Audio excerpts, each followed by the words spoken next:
شباب الامطار وخطر الامطار هنا في سان باولو. الامطار هنا غزيره في سان باولو.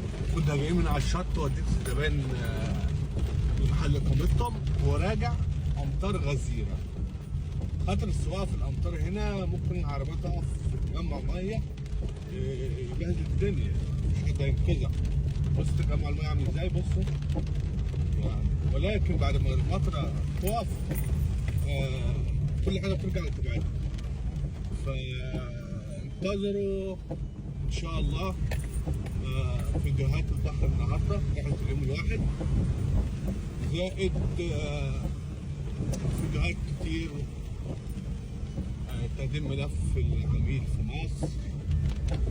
ناس في السعوديه عاوزين دعوات بس الميه تتجمع. لازم تسوق وما تقفش في قلب الميه خالص، لانك لو وقفت هتبوظ الدنيا خالص، مفيش حد هينقذك خالص. فدايما كن حذر، بالاخص في السواقه في المطره هنا في سان باولو.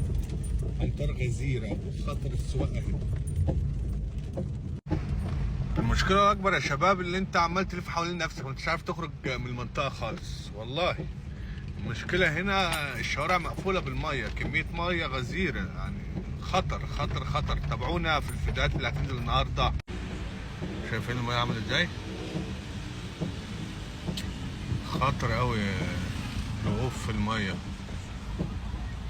انا لولا بس اللي فيه عربيات. شايفين الميه عامله ازاي؟